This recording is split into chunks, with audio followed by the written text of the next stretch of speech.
And then the firmware tab where if you were to do a firmware update, this is where you would go for that. You have it on the USB stick.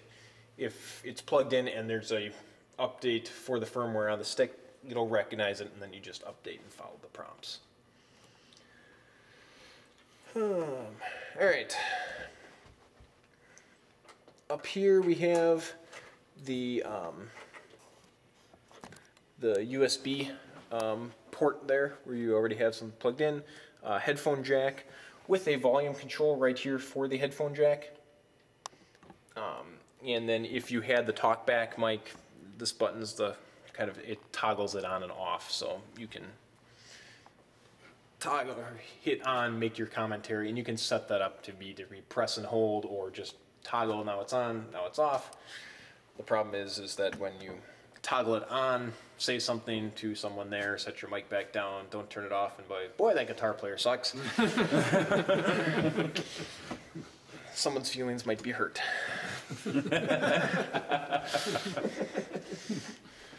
So, where does that plug in then? Is there like a... There's a talkback jack on the back of the desk. Dedicated to that. Yep. All right. Another cool feature that this desk has is what we call sends on fader. So when you guys had, with your analog board, remember, so going back to our channel strip with all the little knobs. So we had our gain knob, then we had our EQ knobs, and then we had the auxes, like aux 1, 2, 3, I think yours had 4, maybe had 6. And there was two kind of alternates. There was some built-in effects that you could either use them as aux sends or the effects. Sure. Okay, so now, so it used to be, okay, so I have aux 1, which could be monitor 1, right? So if you wanted to assign all these people to monitor 1, you had to go to each little channel and turn in on monitor 1. Now we have what's called sends on fader, which is oh so much nicer. So instead of dialing it in on all those little individual channels, I can just come down here and I select mix 1. And then I can just say, you channels can be mix 1 and you can be not, and then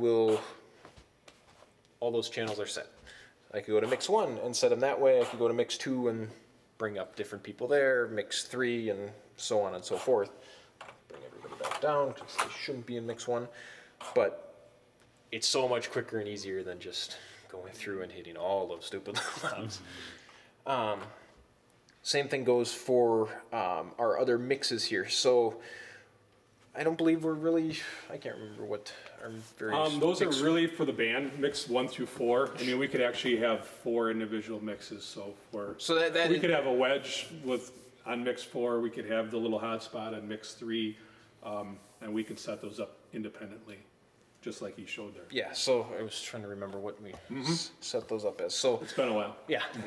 So the band mixes, so like I said, so you'll have your various outputs that are assigned, and that's where you will send, okay, so we have our band here, they need to hear the pastor, or we have a group up there that needs to hear the group from back here. That's where you would bring that up in mix 1 through 4. Mix 5 is what's going to the chancel, I believe. Yep. Do you like my little magnetic tags? I do like the little magnetic tags. But they do slide around a little too. But it's still useful. Very useful. Instead of stickering it all up, I thought, well, yeah, put some magnets on there. Mix 7 is what's going out to the narthex. What are we recording? So that's mix all 9 goes and 10. to the recorder then. Yep. And that's the cool thing, is that you can actually visually see it, on the faders there. So, yeah. And I did set those groups up as mixes though too, Mike, which is a change from probably when you were here. Okay. Because with the groups, I thought it was easier again to do the sends on fader so that you can visually see them. Yes, I would agree. So that's and we're not using, this is the only one we're not using, but let's say we did add drums. Mm-hmm. We could do a group, you could send the drums, let's say group 7 and 8, which then could send to one of these. You could have a subgroup within a group, right? Yes, I believe so. Yeah, you can send that group to a different output or to another group. Yeah, and then you have your master fader for that group or for that mix. So remember, on your auxes, you had all your little aux knobs, and then you had aux master, 1, 2, 3, 4, so on and so forth. Now we have aux master fader, or mix master fader, and this fader, follows through, so mix 1 we're brought down, mix 2 we're there, mix 3 we could throw down there, and it'll track through as you're going through. So big thing to remember is if you're mixing and you're like, okay, here I am in mix 3 and you have levels. I can't hear. Well, you have a lot of level and your fader's down. It happens. So just something to check. I thought that was only me that happens to. Oh no. It happens to us all. So, yeah, that's kind of the overall layout. Also on that master fader, you have the same functionality as you do on a channel, where that's another thing. Is that master muted? The mute button. On the Yamaha digital desks, no light is mute, and you have to have a light to make that channel active. Or at a place I used to work, the first show where we had a Yamaha desk, and we're used to, red is dead. And so we have no lights on. We were like, what? Come to act 2 of the show, and we have nothing. Oh, yeah. Well, that's how our analog was. We didn't You have to turn on the main light output for it to be on. That's how our That analog. seems to make more sense to me, but. So. But then that's how we have an Allen and Heath at analog console in a gym, and that's set up the same way where it's the mute lights up. So I always had to get my head when I did sound over there and sound here. I always have to, when it's lit up, you have to remember. This one's a specific mute on Yamaha. It's the button says on, so if it's lit up, then it's totally backwards from. But once you get used to it, it's like, okay, yeah, that's great. But so if you have a Yamaha guy come in and he's like, all my lights are on, and you'll have nothing. Well, there's why. But yeah, it kind of, that button can kind of hide there a little bit. On the channel, you're not really messing with that much. So if for some reason, okay, I got them. Oh, hey, I'm muted, or that fader's all the way down. Just another something to check. Any questions? Anything that I can go over again? Anything that it's a lot to take in one sitting. I agree with you what you said though, and that's what I did. I just sat up here and just messed around with stuff. The manual that Alan Heath has for the desk is a pretty user-friendly, readable manual. It's in that book. I printed out. It's in that book. They have some great YouTube videos where they go over various aspects of it. So. Nigel's kind of hard to listen to, though, a little bit. Yeah, it'll be a very British. Yeah, very British. I won't attempt the British accents, but so you can watch, pull up the video and just follow along. You're not going to hurt anything, Yeah, because I've watched those a few times, and every time I watch it, I've figured out something else almost. Yeah. So there's a lot in there. I mean, they move through really fast. Yeah. But it is very. If you're just sitting there, you can always Go watch back it some up. of those. Yeah, there's about 10 or 12 of them. They just follow right in order. And from effects to everything. They'll tell you all about, because some stuff that we actually use in. There's a lot of stuff that you won't use, but there's a lot of stuff that okay, that's how I could use that or that sort of thing. But yeah, it just get your British on. Like another thing, and I can always show these guys too, but you can copy, let's say like for you played up there on Sunday, you're gonna play back here. You can take that, your setup, copy it, and then paste it to whatever channel you want. So, and that's done. Let's do that. Okay. Okay, since I'm playing back here tomorrow, show me how to do that. So you were on 9? I was on 9.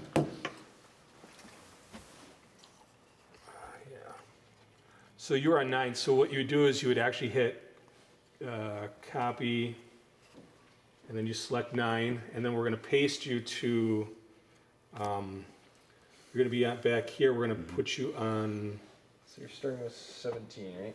Is your first channel? Yeah, without looking at the numbers, and this is the ambient, so we're going to be here. So then I hit paste, and now it just pasted that to 16, you're going to be on, or 15, you're going to be on 15 down there. So even though it's marked piano. Now, would you have to save that? What's that? Would you have to save that into Yeah, then we would actually have to save that now into that scene for it to stick. If somebody did a recall right now, it would take it out. If nobody touched the board and we just turned on the console, turned it off, it would stay in there. But as soon as, if somebody would have recalled the scene now, then it wouldn't be in there. But I'll mess with it after again. Yeah. You know, just we'll double check that that's where I'm going off of memory where you're gonna plug in. Okay. Because then Mr. Yankee was talking about using the choir mic, so I gotta think about how we're gonna set this up again too, so. Yeah. So anyways, yeah, but I mean, that's, Set it up today, so tomorrow's, and I can, did you bring your stuff? I didn't, no. Okay, Yeah. but we'll get it pre-set up even before you leave. Yeah. But I just want to make you aware that there is the copy and paste, which Mm-hmm. I've found, Can be very useful. because especially if we're kind of moving around here. Sure, yeah. You know, so, okay, we Yeah. have our setup there, which we can now just move Yeah. back here now. Yeah. Without doing a bunch of work. Yeah. So, and that copy's there, that copy's EQ, pre-gain, I mean, you can, That's, if you have any It sounded nice compressor, how it was, so. Yeah, yeah. Move that over, yeah. which, let me look. Yeah, it's, see, I'm on the wrong one. You must have been on 11. We had 9 and 11. I don't Yeah, remember. 9 was the choir, that looks like the choir Well, mic. maybe that's what it was. I know it was 9 and 11, so. So we should go 11 to 15. So again, you hit copy and hit 11. You have to keep it And held then- in? You press and hold, Okay. and then we're gonna put it to, this is one instrument setting I have, paste. And let's go here. Strand 11.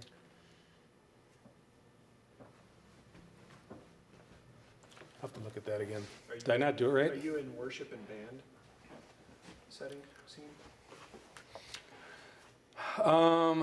Because you're, right now the scene is, Yeah, that's on true. initial. Oh yeah, I'm on. The big Yeah, s- that's why, and that's why it's not right. So we'll get it, we'll get it right when we get on the right scene. That's why it didn't look right. Put all that out there. Yeah, it's probably within that. Okay. I don't wanna, we can do it after, Mike, I don't wanna stop your, Rory and I can do that after. Right.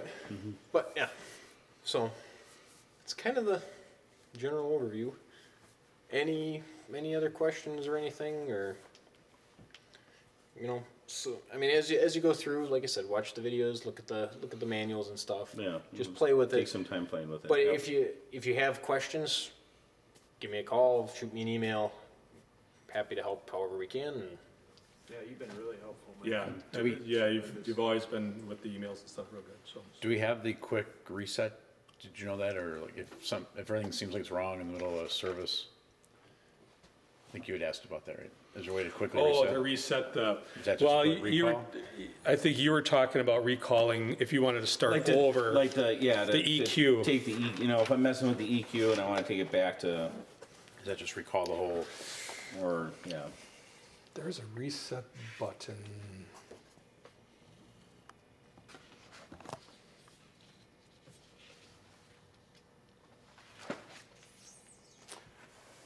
Oh, it's right here. If I hit, let me just do something, like this one's fine. This Let me one's see on the fine. screen too, or If I hit reset here? No, maybe not.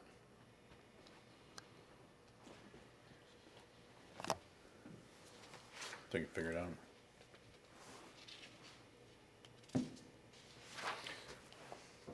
just recalled the worship and band. I would say from what I've found, and even on like on the EQ and stuff, I found that doing the EQ is almost easier on the iPad than it is on there. Cause you saw how he was doing the EQ.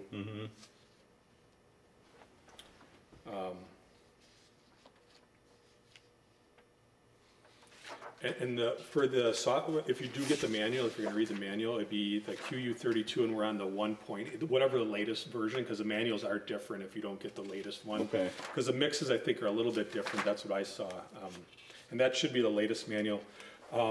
Nice thing about, let me do the alto, because we don't have anything set up on that really. So if you go to the EQ in here, let's say, it's really nice, is okay, so we grab, this is the mid highs here, the blue. So you just grab that button, and it's actually pretty easy with that. So one thing you can do is just highlight it, and you can have your finger anywhere on the screen, and you can sit there, and that's kind of how you can Wow. sweep across there. Yeah, wow, yeah. So you can find your frequency.